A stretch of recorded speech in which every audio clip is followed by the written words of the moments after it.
This is Gareth Southgate, and this is the Three Lions podcast.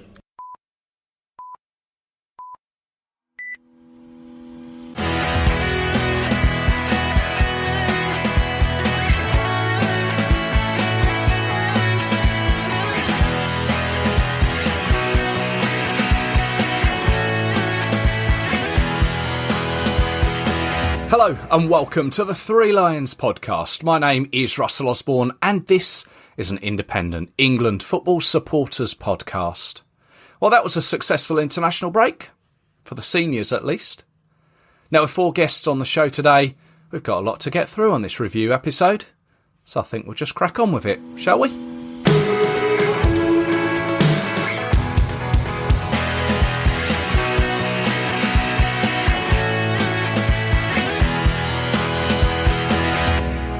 Now, first up in England's trio of World Cup qualifiers was San Marino. And here to go over the game with me is Aidan Smith from threelions.net. Aidan, hello. Hello, Russell. You well? I'm very well, thank you. How about you? Yeah, all good, thank you. Always a pleasure to have you on.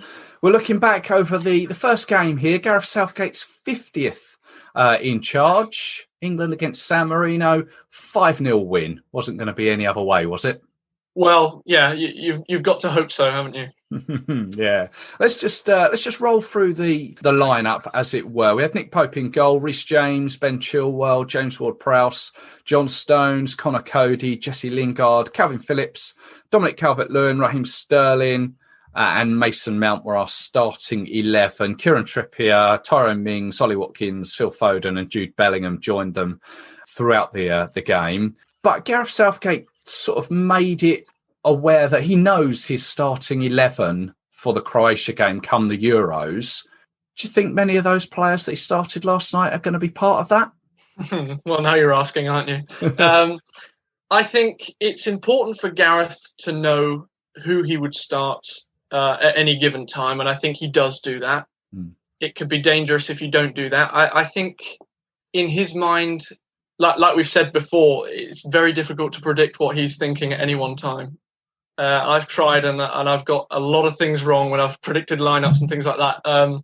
So I won't go over individual players, but I think it was definitely an opportunity. And you know, there's so long until June when we're going to play Croatia, and there's so many opportunities for that lineup to change. Yeah. I mean, me personally, I think. Raheem Sterling is probably going to be one of those starters. John Stones, I think, has worked his way back in. Phil Foden coming on, maybe he's just going to be one from the bench. I don't know. He's still got a little bit of time to impose himself and sort of get himself right into Gareth's thoughts. But there's a few there that I think will be in that starting 11. But, I mean, let's get back to San Marino. 5-0. What did you make of the performance? Well, it's a game you've got to win. For an England team, they've got to win that game. And they've got to win it by a respectable margin. And I think the key to doing that is going out on the field with no kind of arrogance about the size of your country compared to theirs, the quality of your team compared to theirs. And I think that showed, you know, we definitely went out with that mindset. And that showed in the energy, the work ethic on and off the ball throughout the game. I think in midfield, we were fantastic, moving the ball quickly, especially in the first half. I think that's the real test in these kind of games. So a professional performance all round. Yeah, I would say so. I did read, I mean, we're talking the day after the game. And obviously I've been through various online forums and there seems to be a lot of people that maybe we're anticipating a larger scoreline, people thinking that we should have scored more than the 5 and that maybe the performance should have been better. But I mean, Gareth is damned if he does, damned if he doesn't he? He was never really going to win over supporters with that game, was he? Well, it's a really difficult one for a manager. You know, a lot of the fans that you'll be talking about will have looked at their lineup. They'll have seen that, you know, 15 of their 23-man squad play their club football in San Marino, and they'll be thinking, okay, you know, we could even push for double figures here, perhaps. And now we've never got double figures against San Marino, but I always think that these kind of games against San Marino sides, we've got Andorra in our group as well. These kind of games are a lot harder to get kind of more than 5 goals than teams like the Montenegro and Bulgaria's that we played in the last qualifying campaign. And we got 6 against Bulgaria away. We beat Montenegro 7-0 at home. And these kind of games are easier to get, high margins of victories because these teams will play out. They'll bring the game to you. Whereas playing against a white canvas of 11 players who camp behind the ball like San Marino did last night, it's very, very frustrating for attackers to have to do that for 90 minutes. And it can really cost you energy-wise. Yeah. I'll tell you what, a bit of a stat that I have sort of put a bit of work into finding this one out. Since San Marino played their international matches since 1990, they've played 171 games. They've conceded 719 goals in that game. So the average is they concede 4.2 goals a game. So by scoring 5, we're actually above the average. And perhaps people shouldn't be too surprised that we only scored 5. Yeah, I think that's something as well. San Marino are playing in, you would probably say the best continent in the world for football. I look at certain teams in Oceania and I think, well, how would San Marino fare against these kind of teams? Surely they would win these kind of games. And that's another thing is another reason why I love the Nations League that's newly come in. And it's fantastic for San Marino and teams like that because, they've come into the game against us with 2 draws in their last 3 matches. Now that's fantastic for them. And that's because they got the opportunity to play against Liechtenstein, Gibraltar, these kind of teams that are, at a more similar level to them. Yeah, absolutely. I was going to say about the Nations League, it's really been sort of beneficial, I think, to the likes of San Marino. And yeah, we'll see them, I think, progress as time goes on. But England, what was it, 13 minutes to score? And people would have obviously thought we would have scored a lot earlier. But we did have some opportunities early before we actually rippled that net. James Ward-Prowse with his first senior England goal. Yeah, it was a wonderful moment for him. But like you say, we did have a few chances before then. I think Sterling and certainly Calvert-Lewin had a couple of opportunities. But in these kind of games, that's what you expect to happen. And it was all about getting that first goal and getting into their rhythm. And I think that they did that from kickoff really, really well. Yeah, Dominic Calvert-Lewin, scored the next one with a nice little header. Raheem Sterling got the third one, which took us to 3-0 at half-time.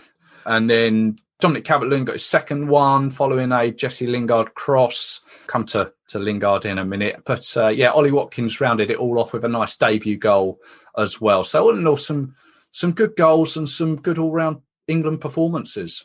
Yeah, and I think the main takeaway point from that is that the players who scored, the players who assisted, the players who went out on that field last night and had a really good go, had a good performance, that will give real food for thought. And like we were saying earlier about this team that Gareth's got in his head, this is going to be ever-changing between now and June. And all they've got to do is go out and sell themselves. And I think that most of the players on that pitch last night did exactly that. So I mentioned Jesse Lingard. I must admit, immediately after the game, I thought, I think he's had as good a game as he could have had without scoring, and he may have been my man of the match. I don't know who it officially was given to, but and then I thought actually Mason Mount had a very good game as well. Well, yeah, Jesse Lingard was the official man of the match as well, and I think you've hit the nail on the head there. Yeah, he did do absolutely everything but score. Yeah, and he had a couple of lookovers at the goalkeeper, Benedettini, who was certainly keeping him out by quite a bit. I think quite a lot of his 10 saves were from Jesse Lingard as well. But like you say, Mason Mount as well is a fantastic young player, and he's adapting well to Southgate's system. I think he's changing the profile of his game quite a bit. He's become a bit more of a deep player, maybe more of a number 8 than a number 10 like he was at Derby, I would say. And he's showing what he can do off the ball as well as on it. Yeah. The San Marino goalkeeper, I thought was outstanding. A couple of great saves. The one where I've got to try and remember who had the shot now, but it was going top left-hand corner, I think, and he one-handed save just around the post, which I thought was great. I didn't know whether the ITV commentators maybe patronised him a little bit, saying it was just a great save like that, being from what country he's obviously representing. But I mean, with saves like that, he can quite obviously move up within the Italian league, or he's put himself in the shop window for maybe a move anywhere. to a higher level? Yeah, I think we've got to be careful, because these kind of players, they don't choose where they're born, they don't choose who they play for, and you do find the odd player who is a standout performer for their country who could quite easily make it into national teams of higher quality. And I think he was fantastic last night. And I remember thinking the same about Aldo Simoncini, who was San Marino's previous goalkeeper when we played them back in 2012, 2013. Because these kind of games, they lend themselves to the goalkeeper of the underdog, because you can't really lose out at that point. You can be a hero and keep lots of shots out, and if you let a few in, then they're hardly going to be your fault, really, are they? Unless you've made a dreadful error, which luckily he didn't. And they've come to Wembley and they've given it a good go, and that's kind of what you would ask of them if as a neutral, and that's exactly what their manager will have asked of them. Absolutely. So we come away 5-0 victory, top of the group after the first match, with Albania on the horizon. They beat Andorra by 1-0. Poland drew 3-3 with Hungary in what appears to be quite an exciting game. And all of a sudden that puts us in the driving seat, doesn't it? Yeah, well, I think come the end of the qualifying campaign, we fully expect to be in the driving seat and finish top.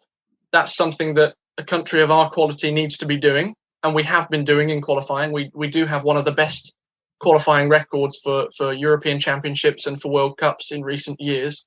But yeah, there are some challenging sides in this group. And I think certainly looking at Hungary and Poland, they are two teams who like to attack, a lot of emphasis on their attack and their midfield, and they will challenge our defence. But then also you've got teams like Albania and the other two, San Marino and Andorra, who will, give you a bit of a test at the back as well. You've got to find a way past their defences, and actually they've got a lot better defences than some people might appreciate. Yeah, I think you're right. It's going to be an interesting campaign, and looking forward to seeing how it all pans out. And I mean, yourself, you are you've got the website 3lions.net. You've already written your report for this game that's just gone. 5 again as England ease past San Marino. Website going all right, and the blogs? Yeah, very good. Thank you. Very good. It's trying to get one out every week or 10 days or so, and hopefully some interviews to come as well, which would be really good. Okay. Well, keep us posted. Yeah, I shall do. Lovely. Aidan, thank you very much for your time, as always, and let's speak again as the campaign goes on. Yeah, I would love that. Thank you, Russell.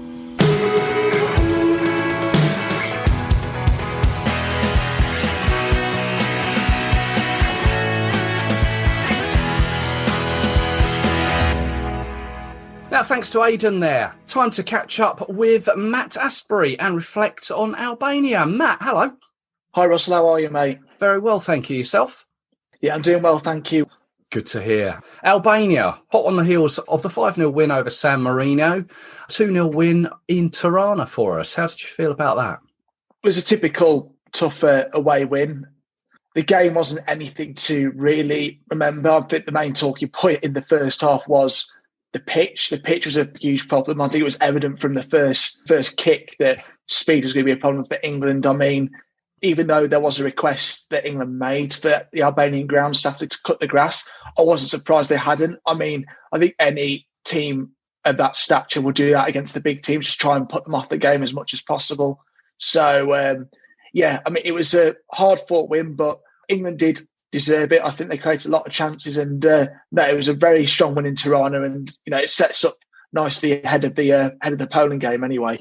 Yeah, you're right. Let's just go through that team. There were 6 changes from the San Marino game. Only Pope, Stones, Phillips, Sterling and Mount remained in from the starting lineup. So there was Pope, Walker, Shaw, Rice, Stones, Maguire, Foden, who was replaced by Lingard, Phillips, Ward-Prowse came off him, Kane, Sterling and Mount, which takes us, the 2-0 win takes us on to an unbeaten run of 23 World Cup qualifying games. We played Rice and Phillips, 2 defensive-minded players, you'd say. Do you agree with that? Is that the way we're possibly going to go? Well, there's a good article that Jacob Steinberg wrote in The Guardian about this, because the problem is with, England fans who just tune in to watch the games.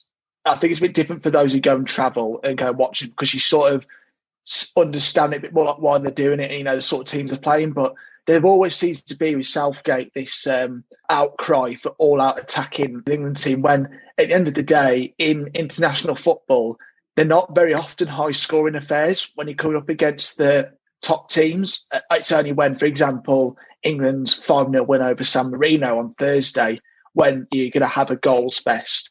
When it comes to the bigger teams, the tournaments, it's very tight if there's not much between the two teams. And I think, Gareth Southgate has said he knows what his starting 11 is for that opening Euro 2020 game.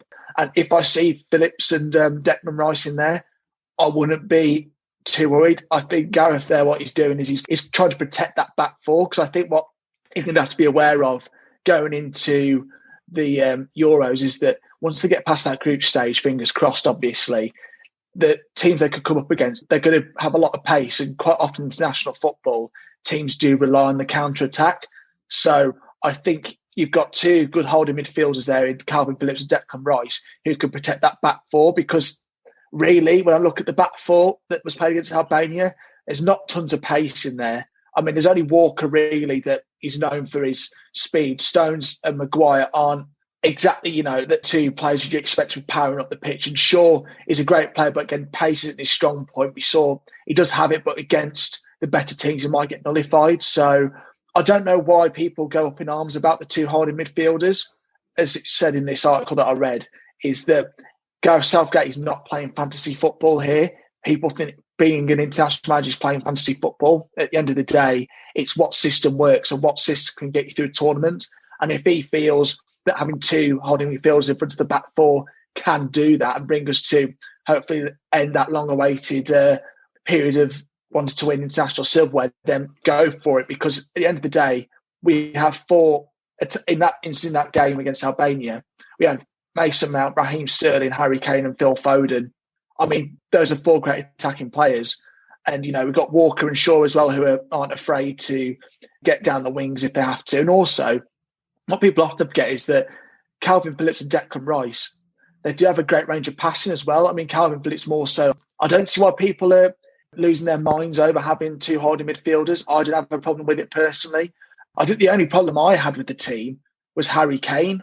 In my opinion, he kept dropping into midfield too much. And I think that's why people are quick to jump on Gareth Southgate's back when it comes to the holding midfielders, is because Harry Kane keeps dropping in when he doesn't really need to, but it's because it's what he does at Tottenham. He drops into that midfield, and really he needs to stay up top and let the likes of Calvin Phillips, Declan Rice, Mason Mount get the ball up to him, and Harry Kane just needs to stay as that striker, because if he keeps dropping into midfield, it's going to get cluttered. And I think at some point during that Albania game, it looked like there was just too many bodies in midfield and no one knew where to pass to, especially with how the pitch was as well, with how unpredictable the ball was when it was coming off people's feet. I think Harry Kane, in future England games, I like to see him just stick up top a bit more. You're there to score goals. Don't worry about what's happening behind. You're just there to score them. We've got enough players of high quality who will give you the chance to just stay up top and put the ball in the back of the net. Yeah, and I think I think it's safe to say Gareth is playing the long game. He knows what's coming up, the potential, as you mentioned, for the Euros. And as well, it may not even be Phillips who gets that starting nod, because what if Jordan Henderson, hopefully coming back to fitness, I would imagine Jordan Henderson would take over from Phillips in that position. And you mentioned Harry Kane as well. He had a bit of a goal drought, but he finally got over that. He went, was it about 6 games without scoring, but he's now up to 33 goals in 52 caps. And I kind of compared it. Obviously Wayne Rooney, he got 120 caps, 53 goals. Surely he's going to topple that, will he? Yeah, it all depends on his fitness at the end of the day. I think that's the only problem I have. That's, besides the team, one of the most growing concerns I have is the fitness, but I think every fan of the countries in the Euros is going to be concerned about that, because as we've seen already, players are pulling up with muscle injuries quite frequently, and in an international tournament, trying to keep that start 11 or keep those top players in good enough condition to keep going, it's hard enough when it's in a normal year, not one which has been ravaged by a pandemic, and the football season, the clubs, has been so congested. Yeah. So I think Harry Kane's fitness is going to be crucial in terms of whether he beats that record, but I'm confident he will beat it. I think with this England team, with the players who have behind him, I think he will get there. So no, as long as Harry Kane keeps fit, I think England's striking department will be fine, and hopefully he can break a few records. Yeah. And obviously Mason Mount got the other goal. Nice little deal, sort of dink over the keeper for there. Mason Mount is looking like a shoe-in now for a starting position every time now, isn't he? Yeah, it was just a lovely finish. I mean, it was just so satisfying to watch. He went for the harder option, dinking it over the keeper, and it was just great to see. And he really has come on leaps and bounds. So regardless of, all the Jack Grealish jokes, all the rivalry, Mason Mount being perceived as some teacher's pet for Southgate. I mean, from what I've read and from what I'm hearing is that Mason Mount is just developing into not just a good player, but also a really nice person. So, he's willing to take on advice. He's willing to help others out in the team. He seems to have really flourished in these past few international breaks. Maybe it's because he has seen all the little jokes he gets thrown at him with regarding the Grealish stuff. So I think it might be he's out there to prove a point, but he just looks at home now in that England midfield, and he should be starting. I mean, regardless of the Grealish Mount debate, I think now I'd say Mount has to start. He's looked really good, and I think he's going to be a beacon for English football to come. And, it's very early to start saying this, but I think with how he's acting on the pitch at the moment, if he keeps that up, he could be a future captain once Harry Kane steps down. I'm just putting it up to him. What are you on about, Mason? But from how he's coming across, he seems like he's going to be a good ambassador for this country when it comes to football anyway. So I think if Mason Mount keeps doing what he's doing, he could be a really key figure in the Euros. And later down the line, I think he could be wearing that captain's armband. We shall find out. The one other player that I wanted to sort of mention, Nick Pope, 6 caps, 6 clean sheets. Everyone's sort of talking about him. He's only got the nod because of obviously Jordan Pickford's injury. But taking nothing away from that feat, the teams he's faced are Costa Rica, Kosovo, Wales, Ireland, San Marino and Albania.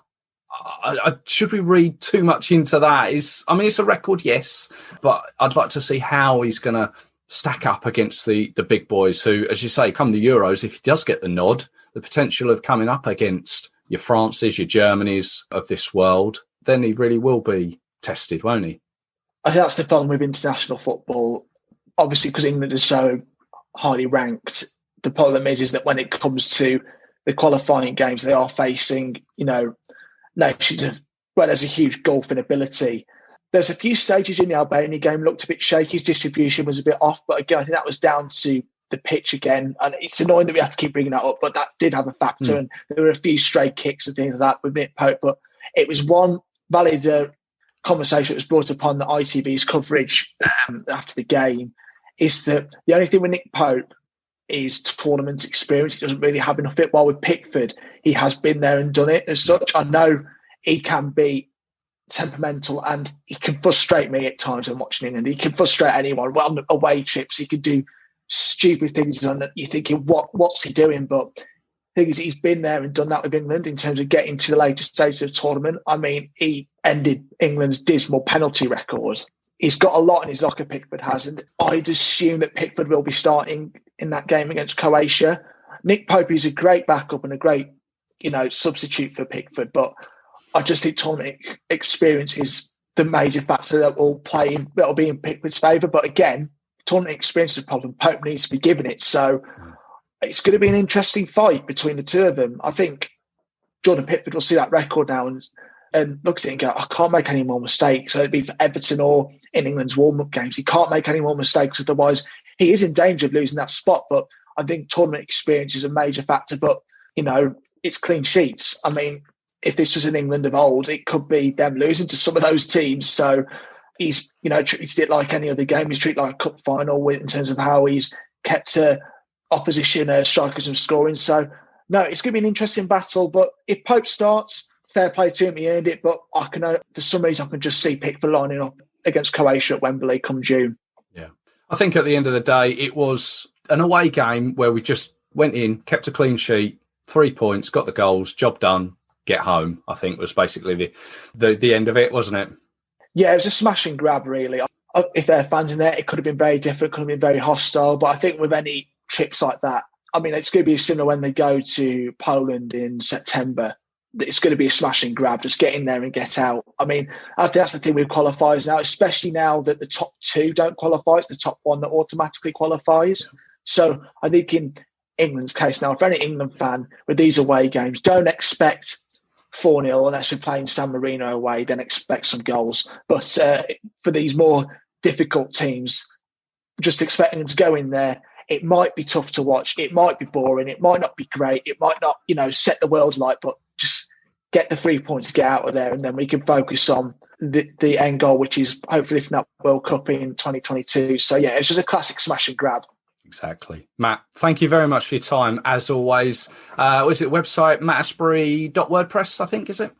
Yeah, mattasburysport.wordpress.com. Blog post should be out by the time this episode of the podcast goes out. It's called New Year, Same Old Sofa. So I'm still going on the theme of watching it on the TV, but hopefully come the summer we can watch the games in person, because I've been holding on to these tickets now for over a year. They're burning a hole and they need to get used. So hopefully we're going to get a decision from UEFA at some point next month about what's going on. So yeah, fingers crossed. But yeah, the blog post should be out. And yeah, thanks for having me on, Russell. It's always a pleasure to come on the Three Lions podcast. You're more than welcome. Cheers.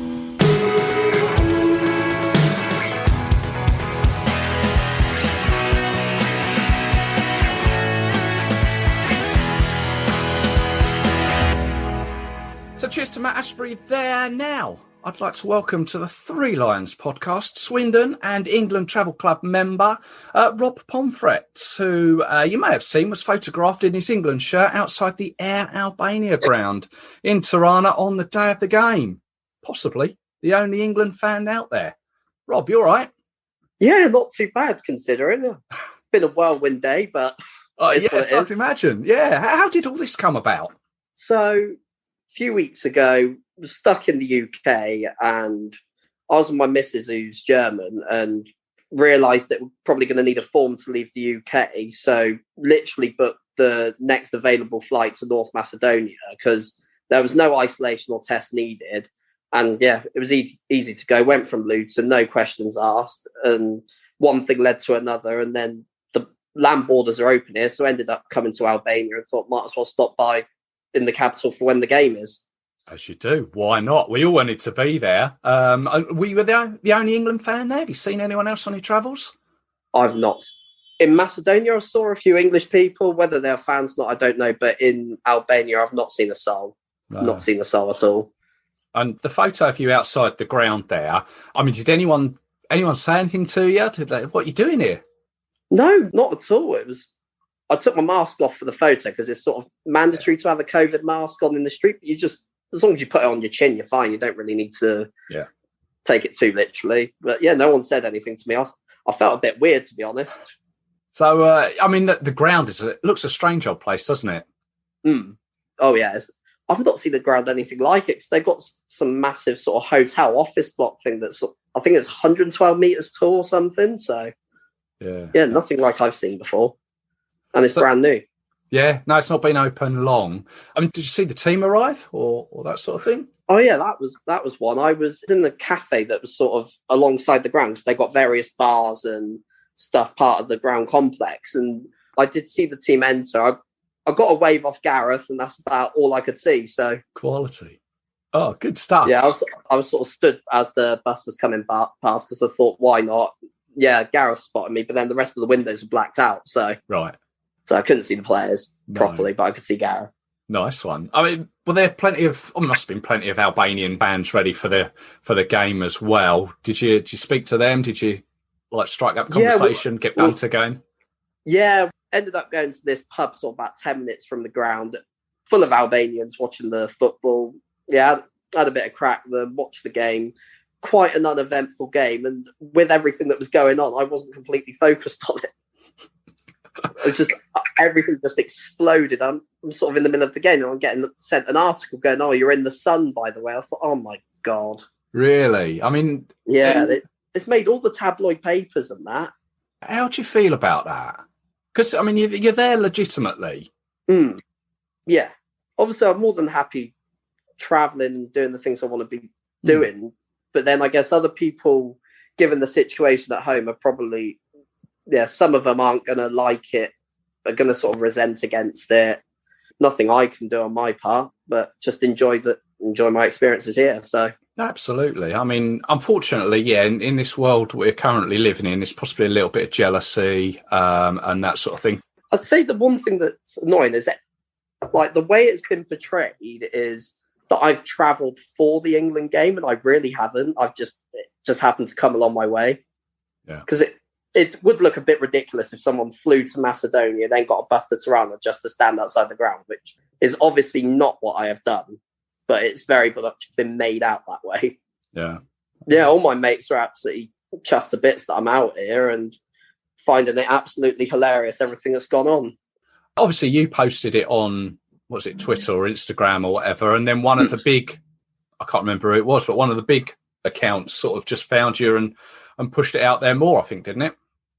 Yeah, I think it was just some sort of like web where one thing led to another, and I was sat in this sort of quite dingy bar when I posted it, and then I'm thinking, oh, I got 20 likes on Twitter, and I'm thinking that's quite a lot for me. And then next thing, I'm getting shared by some England away days page, and then it's on Sport Bible, every bloody thing under the sun. It's all on Facebook, but it was so funny. What some old guy commented and saying, "Bring back hanging." I just thought that just was hilarious. You've gone viral.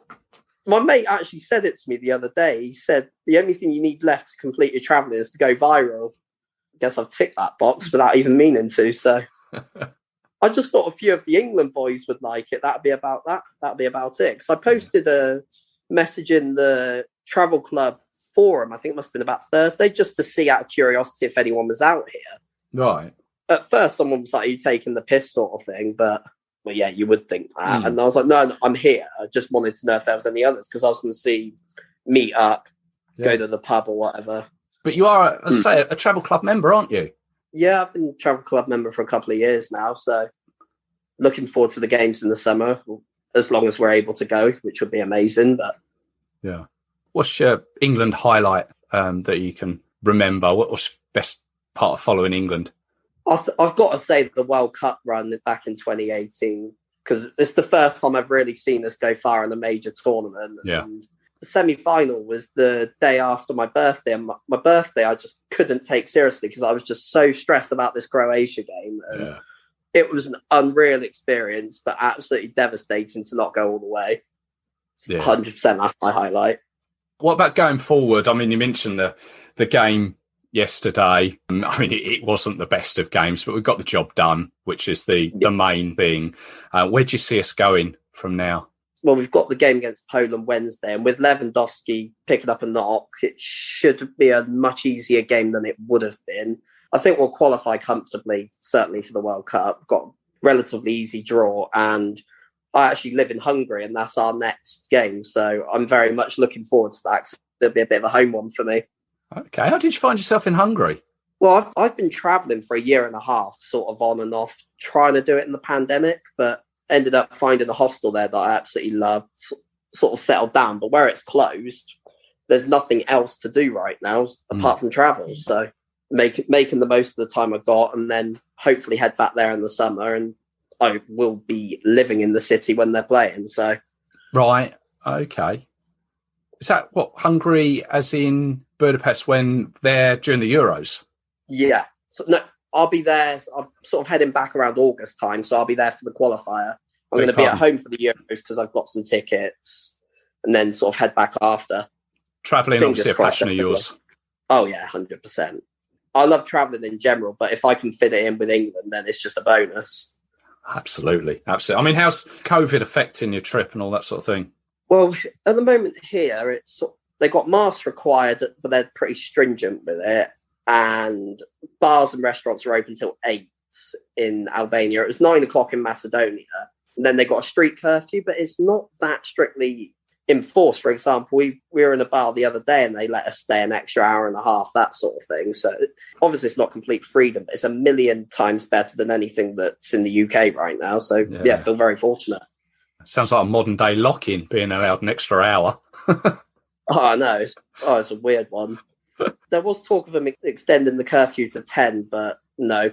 This is the one region where COVID's actually improving compared to the rest of the continent. So Okay, so it's a positive environment to be in at the moment. Where's next then? I'd say.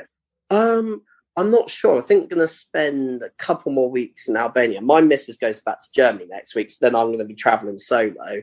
I may do some volunteering here or head to Kosovo, I think would be my plan. But if I'm volunteering here, then technically I'm breaking no laws at all because that's an exemption to leave. So nobody could say a thing about it. Yeah. And I've had all these people calling for a £5,000 fine and that. I wasn't even in the country when that.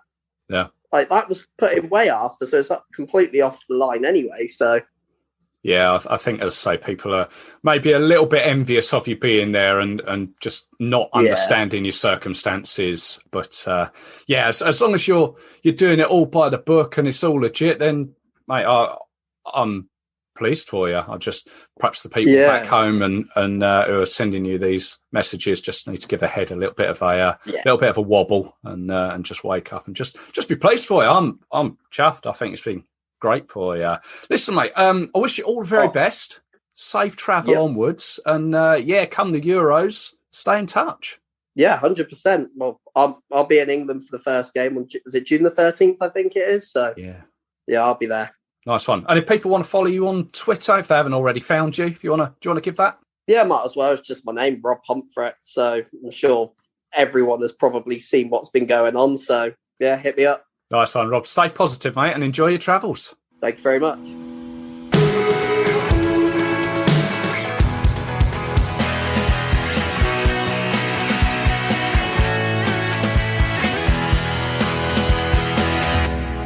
So, on to the third and final game of this international window. Poland at Wembley.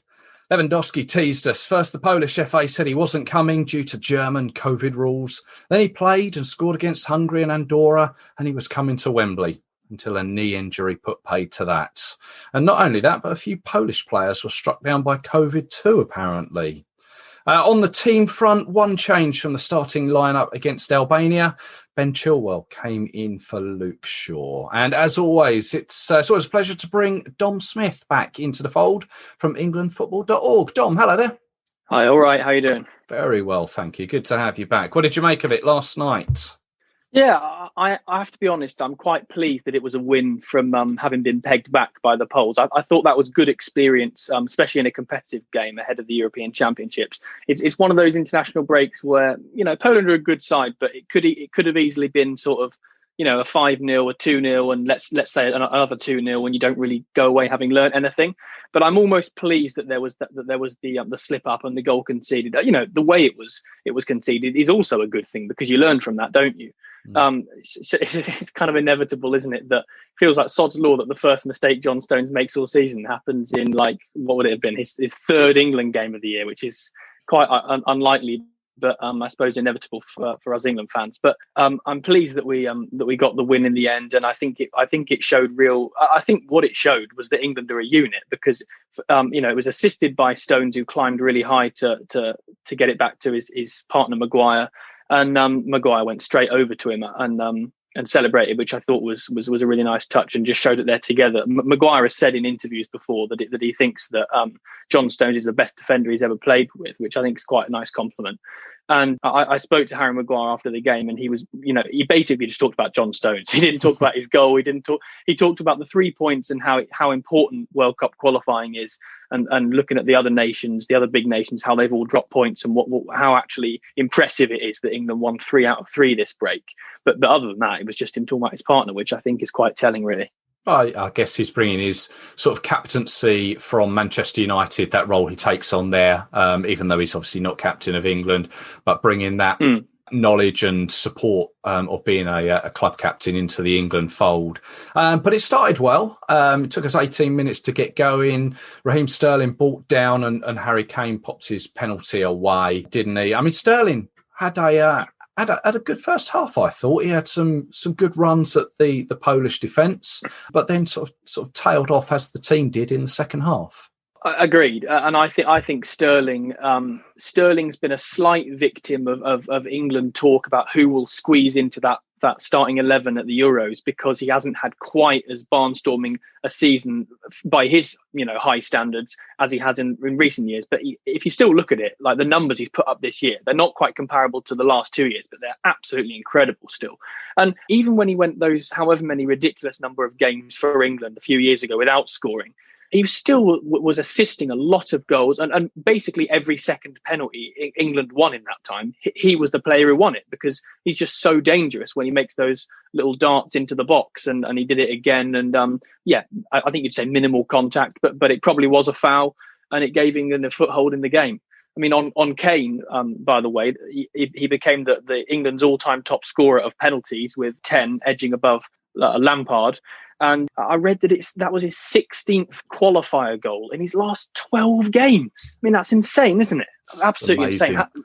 He last didn't score in a qualifier in 2017. That's incredible. Wow. I mean, we mentioned the Stones mistake. Let's just cover it. I mean, from my point of view, and as Maguire has said, mistakes happen. I do feel that Stones maybe has been made the scapegoat. Yes, it was his little slip, but let's not forget that Pope maybe fed him a pass that could have been a little bit more direct and harder, and could have been the pair of them. I think can be held. I don't want this to sound how it sounds, but the pair of them held accountable rather than just the finger being pointed at Stones. But mistakes happen. We've got to get used to it. They've happened before. They'll happen again. And it is a possibility they'll happen during the Euros. Oh, absolutely, it's a possibility, because you play the best teams in on the continent at that moment. I agree that Pope was certainly somewhat culpable for it. Ironically, he's come away from an international break having played 3 full games, conceded just 1 goal, become the first England keeper in history to keep 6 clean sheets in all of his first 6 caps, and yet I think he's done his reputation damage rather than well, because I don't remember one kick that wasn't nervy or went as planned to an England player. I think he is the best shot stopper, but I think Pickford will be back in, because I'm not saying I want this, by the way, I probably do, but this is just a prediction.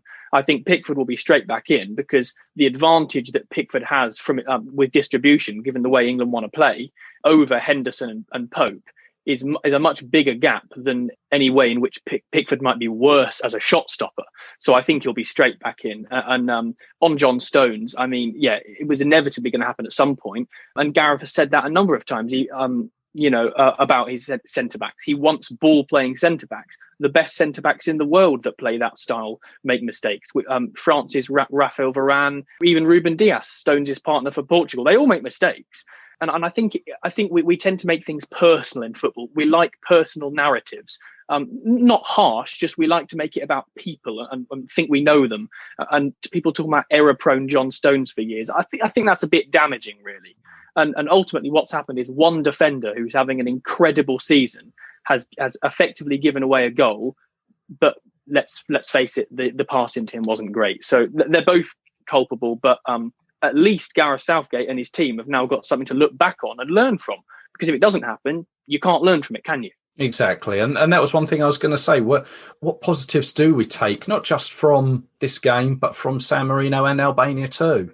Well, I think the formation thing is interesting. Any discussion about England at the moment is about, how we can fit so many talented players into, first of all, 23 for the squad for the Euros and 11, the starting lineup, or it's about the formation, whether we should be playing 3-4-3 or 4-3-3. Now, we got through the autumn reasonably well, playing 3-4-3, beat Belgium, got a couple of other decent results, lost a couple of times, but it was all right. And then this time we've won 3 out of 3 with 4-3-3. What I thought was interesting is that once we scored the winning goal, Harry Maguire went straight back to 3-4-3 to defend it. He brought on the subs and we put on that new formation and we time wasted pretty well. Yep. So I know it's not really in the it's football. Exactly, it's football. It's what you've got to do sometimes, isn't it? You've got to get over the line. But yeah, I think that's positive that England have shown that they can play 3-4-3 effectively, when they need to, and 4-3-3. And I think flexibility is key. And Gareth Southgate keeps talking about it, and so do his players. So I think that's an important thing. Another important thing is that Poland game's probably the last game for a very long time behind closed doors. And for goodness sake, let's get fans back in as soon as possible, because it's not as good a product, is it? No, not at all. I mean, not just England, but football in general. Just these funny results as well that crop up just in the Premier League or in Europe this past week. You do wonder if there'd have been fans there, would that have been like that? You will never know. One other thing I wanted to just mention, as the second half wore on, ITV were talking about it all the time. I was sitting there thinking about it. Substitutions. Should we have changed that? I know obviously Maguire scored, and then you kind of think, oh, we didn't need to. Should we have? Well, I would say you need to look at the bench to know who was available. We didn't. What we would have done, were Southgate not restricted by injuries, was put on more creative talents, more attacking players in the final thirds. Not necessarily a new striker, but new creative wide players or attacking midfielder to get a foothold back in the game and go and score the winner. Now, you can't have Grealish because he's injured. You can't have Rashford because he's injured. You can't have Sancho because he's injured, or Maddison because he's injured. All you had really was Jesse Lingard. James Ward-Prowse was also injured. He wasn't available on the day. Yeah. So it was Jesse Lingard. It was 17-year-old Jude Bellingham, who is not really an attacking midfielder, or it's striker Dominic Calvert-Lewin, who's basically that's the same as Harry Kane in terms of what he can offer. He's just a little bit worse, but would have been a bit more fresh. And inevitably, those two did come on very late. I would say I'm willing to criticise Southgate when I think he deserves it. But I think, there weren't really enough options. Maybe you could have brought on Lingard 10 minutes earlier than he did. I think he came on, what would it have been, like 84 or 5 minutes or so. Could it have been a bit earlier? Maybe for Lingard. I wouldn't say Calvert-Lewin. I thought Kane was playing pretty well. So no, I think you've got to look at the context, look at who was available. And no, I'm not too concerned about that. If the players were there and not injured, we would have used them. Fair enough. So we come away from this international window, 3 games in, 9 points, top of the group. It's where we wanted to be. And you mentioned a lot of names there that weren't part of the team, the squad. Come the summertime, come these warm-up games against Austria and Romania, a lot of those players are going to be fighting for places within this next 23. Absolutely. We'll just have to see which way Gareth Southgate goes. He keeps saying he knows he's 23, and people have been. I've been hearing some criticism about that being arrogant. Apparently, that's an arrogant thing to say, that you're 23. I think people are misunderstanding what he means. What he means is if he had to pick it tomorrow, he would be able to pick it tomorrow. It doesn't mean that players can't impress him in that time. He hasn't said that. So, and I think they will. I think there will be. We'll never know because he's not going to admit what it is. But if he was to write down and send out to the general public his 23 for tomorrow, would it be the same as what it actually is? I wouldn't say so. So I think people are slightly misunderstanding that. But I think it's a good thing that he and Steve Holland are always assessing the situation. We'll just have to see. It's a big 8 to 10 weeks for these players, for their clubs. It'll be a big, exciting 8 to 10 weeks for supporters as well. Dom, always a pleasure to speak to you. englandfootball.org. What's coming up? Anything? Yeah, I've got an interview with player who won 6 caps for England in the 1980s and a bit of a Spurs legend coming up. I won't say who that is. I'm going to scratch my head and think. But lots more content coming. From here onwards. So keep your eyes peeled. Good stuff. Look forward to it. Thank you very much. Thanks very much for having me. Cheers.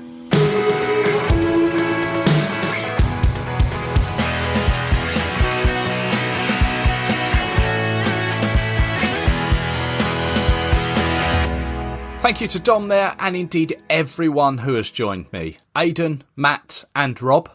I know it's early in the qualifying campaign, but with 3 match days down, let's take a quick look at things.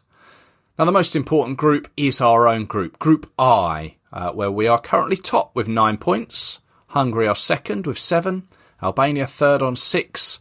Poland fourth with 4. Then Andorra and San Marino 5th and 6th respectively with 0 points. Andorra 5th as they've got a goal difference of -8 and San Marino -10.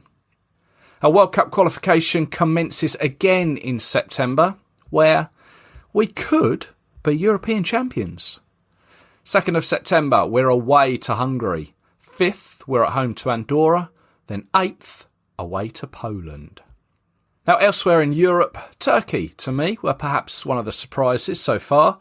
2 wins in a row, although then they shot themselves in the foot drawing against Latvia. But they top Group G, and that's a group that also features the Netherlands and Norway. And remember, Turkey play Italy in the opening game of the Euros. Germany surprisingly lost at home to North Macedonia, which was the first time they have lost a World Cup qualifier since a certain 5-1 in 2001. And they find themselves third in Group J behind North Macedonia and Armenia, who top the group.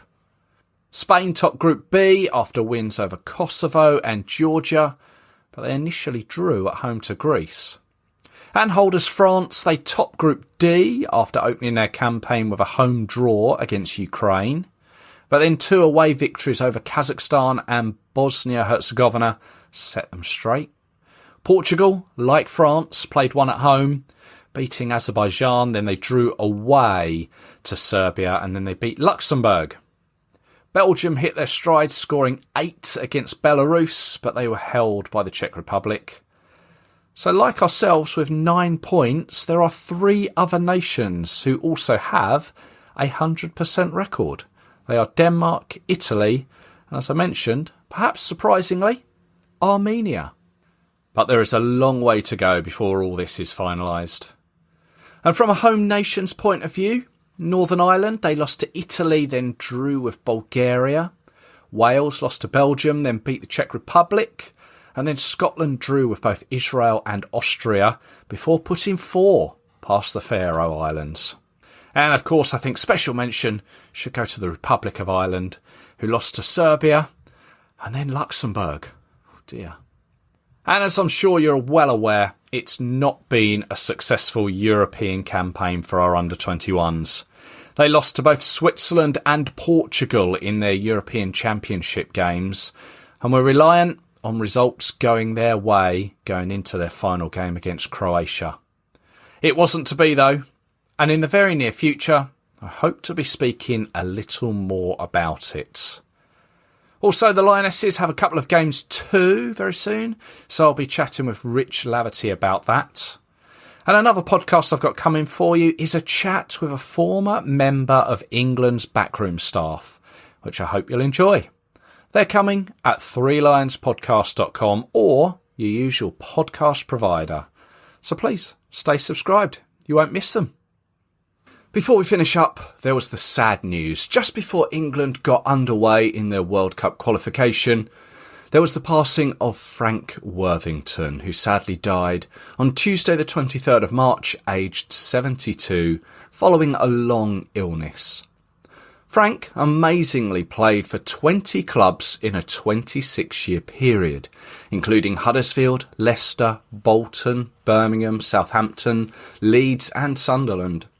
And he appeared 8 times for England under 2 different managers, all in 1974, between May and November. He was awarded legacy number 898, and he scored twice, first against Argentina with an acrobatic effort, and then the only goal away to Bulgaria. That's Bell! Worthington! Goal! England robbed of a penalty, get the second goal. The ball ricocheting about. Colin Bell, a steam hammer shot, the goalkeeper didn't touch, off the bar, and Worthington good enough to flick it back. Then, on the 27th of March, Derek Ufton passed away. He made 1 appearance for England back in 1953, when he played in a 4-4 draw against the rest of the world side, which was a match played to celebrate the FA's 90th anniversary.